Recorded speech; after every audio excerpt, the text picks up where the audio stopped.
In this lecture, we're going to discuss costs.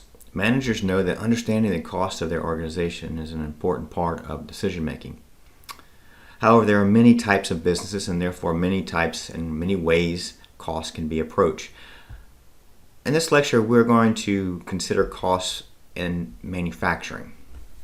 If you remember, we discussed manufacturing costs and we said there were three basic manufacturing costs, and those were the direct materials, the direct labor, and the manufacturing overhead. So we're going to look at those. And when we look at manufacturing, we're going to consider two pretty standard ways to cost products. One is called process costing and the other is called job costing, sometimes called job order costing, but those are the same thing. And the reason that you use one or the other is not because manager likes one or the other more than the other one, but the reason is basically the type of product that you have. So with process costing, what you're looking for are large amounts of the same thing. Right? Something that you're producing over and over. For example, if you're manufacturing M&Ms, right, that candy, or if you're manufacturing Coca-Cola or potato chips. I know it seems I'm just looking at junk food, but the idea is that if you look at any of those products, they're all exactly the same. One bottle of Coke is the same as another bottle of Coke. One bag of M&Ms is exactly the same as another bag of M&Ms. And these work well with process costing. So this system is what we would probably pick if we were a manager in that situation.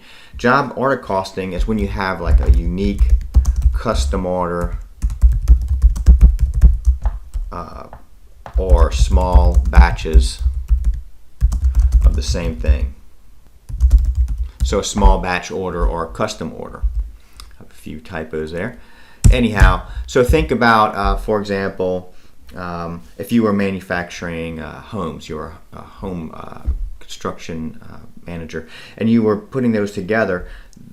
Every home would be unique and have a whole set of different costs. So unlike the bottle of Coke where everything is the same between one bottle and the other, every home is going to be unique in its own way. Or a large job like a Boeing aircraft, or for example, if you're doing jewelry like wedding bands, or if you were making furniture, maybe not just mass producing furniture, but you're making small batches of furniture for specific things, like you're making a batch of sofas that go into a hotel lobby, or chairs that are going to be used in a waiting room for a hospital. Even though they're the same thing, they're small, relatively small batches. Those work better with job order costing, and in that situation, what you're trying to do is get the cost of the job, because the cost of that job are going to be slightly different from the cost of other jobs. So looking at process costing, again, we want to look for products that are very similar. So let's say you are a manager of a hot sauce manufacturing plant, right? So every bottle of your hot sauce is going to be similar to every other bottle. Think like Tabasco, for example. So all you need to do is take your total cost, right, and just divide by the number of bottles that you produce. And then you can just use that as your cost for each bottle. So that's very simple, and that's one of the things about process costing, is it's simple to allocate those costs because everything is the same. One bottle of hot sauce is not going to be any different as far as the amount of resources that you need versus another bottle. So we don't need to put more cost in one bottle versus another bottle, because they should, theoretically at least, all use the same amount of resources. So let's say to make a bottle of hot sauce or a batch of hot sauce, we need to clean the vegetables and other ingredients that we use, chop them up, mix everything up, and then bottle it up and put a label on it. So that's basically the process that we're going to go through to make a bottle, and that will work for all the bottles that we make.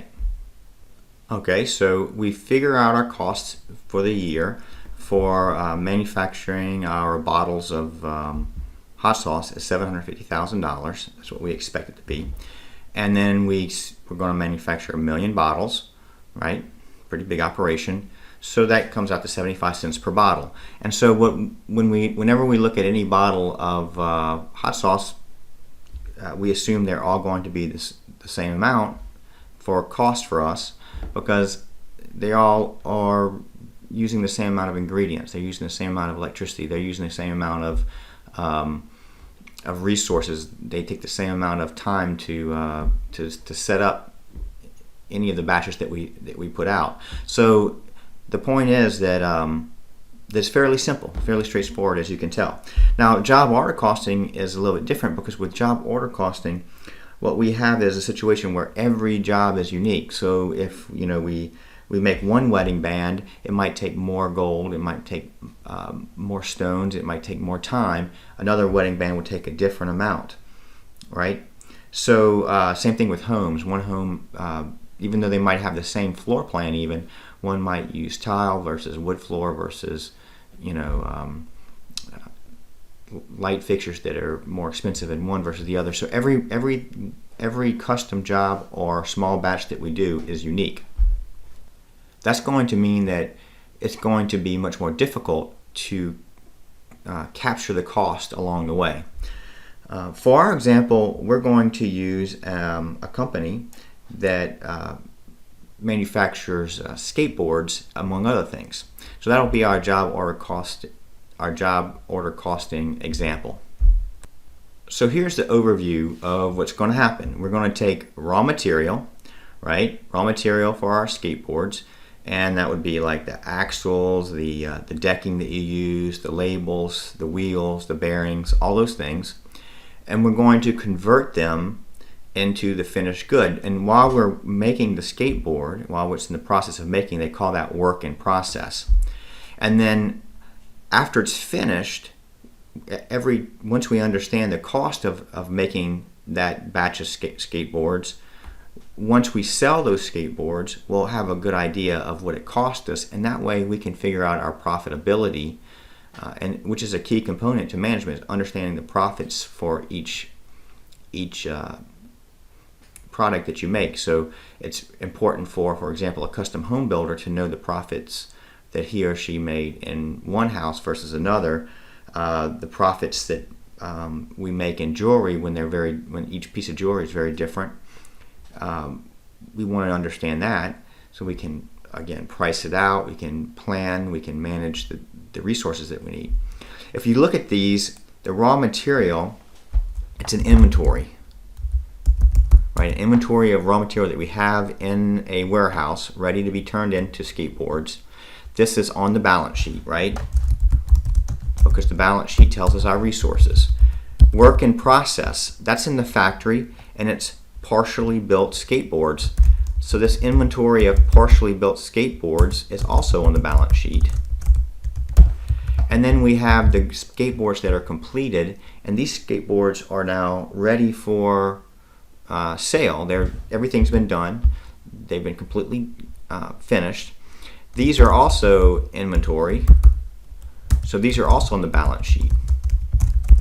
So none of this information in and of itself helps us to understand the profitability. It just tells us what we have available as managers, so we can manage this process as we go through what they call a conversion from raw material into finished goods. Now, when we finally get to the part where we make the sale, which is what we're after in the first place, right? That is going to be on the income statement, right? And this is not going to be an inventory, it's going to be the cost of the goods sold.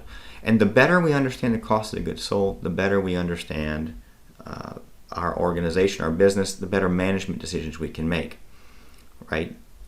So let's go ahead and delve into the process of capturing the cost as we go along in the manufacturing of skateboards in our factory.